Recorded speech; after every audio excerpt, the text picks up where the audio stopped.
ডায়েটে মাত্র 10 মিনিটে ঝটপট বানিয়ে নিতে পারবেন এগ স্যুপ। এটা খেতে খুবই হেলদি আর খুবই টেস্টি। ঘরে থাকা অল্প কিছু উপকরণ দিয়ে কিন্তু বানাতে পারবেন। চলুন তাহলে সম্পূর্ণ রেসিপিটি দেখে নেওয়া যাক। আসসালামু আলাইকুম এভরিওয়ান, কেমন আছেন সবাই? তো এখানে আমি প্রথমে 1 চামচ ঘি দিয়েছি, এরপর দিব হচ্ছে আদা কুচি আর হচ্ছে রসুন কুচি। আর চুলার আঁচটা কিন্তু অবশ্যই লোতে রেখে এই আদা আর রসুন কুচিগুলোকে বাদামি কালার করে ভেজে নিতে হবে। এরপর দিব হচ্ছে একটা টমেটো কুচি। এই টমেটো আদা রসুনের সাথে ভালো করে হচ্ছে ভেজে নিতে হবে, আর ভাজার সময় খুবই সুন্দর একটা ঘ্রাণ আসে। এই রেসিপিটা সব থেকে হেল্পফুল হবে তাদের জন্য যারা ডায়েটে আছেন বা পেটের মেদ ভুঁড়ি কমাতে চাচ্ছেন, তাদের জন্য সব থেকে বেস্ট। অতিরিক্ত পেটের মেদ ভুঁড়ি বাড়ার কারণ কি জানেন? সাদা কার্বোহাইড্রেট, ট্রান্স ফ্যাট, চিনি, কোমল পানি, বাহিরের যে খাবারগুলো আছে প্রসেস ফুড, এইগুলো যদি আপনি অতিরিক্ত খেয়ে ফেলেন তাহলে কিন্তু দেখবেন যে আপনার পেটের মেদ ভুঁড়ি অনেকটাই বেড়ে গিয়েছে।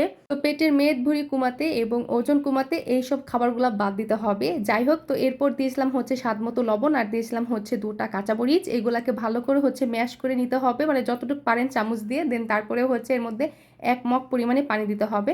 এরপর বলক আসা পর্যন্ত এটাকে রেখে দিতে হবে। আর এদিকে আপনাদের সুন্দর একটা জিনিস দেখায়, সেটা হচ্ছে অর্গানিক মেহেদি। সামনে যেহেতু পূজা আসছে বা হচ্ছে অনুষ্ঠান যাদের হয় বিয়ে শাদী, তো সেই ক্ষেত্রে তারা কিন্তু এই অর্গানিক মেহেদিটা এই পেজ থেকে কিন্তু অর্ডার দিতে পারেন। এই পেজের নাম হচ্ছে RS মেহেদি অ্যান্ড হচ্ছে কেক।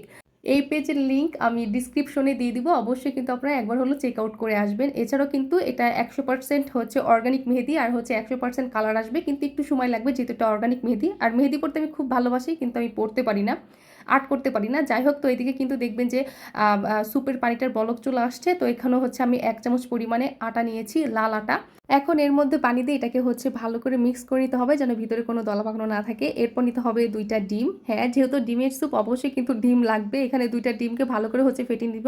তো এখানে চাইলে আপনারা একটা ডিমও নিতে পারেন। এরপর হচ্ছে প্রথমে দিয়ে দেবো হচ্ছে সেই আটাটা। তো আটাটা দিবেন আর হচ্ছে এইভাবে চামিচটাকে ভালো মতো হচ্ছে ঘোরাবেন। যদি না ঘোরান তাহলে কিন্তু দলা পাকে যাবে। দেন তারপরেও হচ্ছে 1 থেকে 2 মিনিট এটাকে ভালো করে হচ্ছে জাল দিতে হবে। দেখবেন যে জাল দেওয়ার পর একটু ঘন ঘন হয়ে আসছে। তো যেইভাবে আমি হচ্ছে আটাটা দিয়ে চামিচটাকে ঘুরিয়েছি, ঠিক ওইভাবে ডিমটা দেওয়ার সময় ঘোরাবেন। দুঃখের বিষয় হয়েছে যে ক্যামেরাটা অফ ছিল। যাই হোক, তো তারপরে হচ্ছে নামানোর সময় আপনি হচ্ছে ধনিয়া পাতা দিবেন। ডিম দেওয়ার সাথে সাথে কিন্তু চুলাটা অফ করে দিবেন, কারণ যদি অতিরিক্ত জাল হয়ে যায় তখন ডিমটা কিন্তু শক্ত হয়ে যাবে, জুসি জুসি একটা ভাব সেটা কিন্তু থাকবে না। এই তো রেডি হয়ে গেল গরম গরম এগ স্যুপ। তো যাদের অতিরিক্ত পেটের মেদ ভুঁড়ি আছে বা যারা দ্রুত ওজন কমাতে চান, তো তাদেরকে বলবো যে রাতে হেভি খাবার না খেয়ে এইরকম 1 বাটি স্যুপ খেতে পারেন। আর এই স্যুপ বানাইতে কিন্তু বেশি সময় লাগে না, মাত্র 10 মিনিট লাগে, সেটা তো আপনারা দেখে বুঝতেই পারলেন। আর অনেকেই ভাবে যে ডায়েটের খাবারগুলো হেলদি হয় কিন্তু টেস্টি হয় না। ডায়েটের খাবারগুলো কিন্তু দেখতে যেমন কালারফুল, খেতেও কিন্তু আলহামদুলিল্লাহ অনেক মজার। তো যারা ডায়েটে আছেন তাদেরকে বলবো অবশ্যই এই স্যুপটা ডায়েটে রাখার জন্য। তো এই ছিল আজকের ভিডিও, আশা করি সবাই ভালো থাকবেন। আল্লাহ হাফেজ। আর ভিডিওটি ভালো লাগলে অবশ্যই লাইক কমেন্ট অ্যান্ড শেয়ার করে দিবেন। আল্লাহ হাফেজ।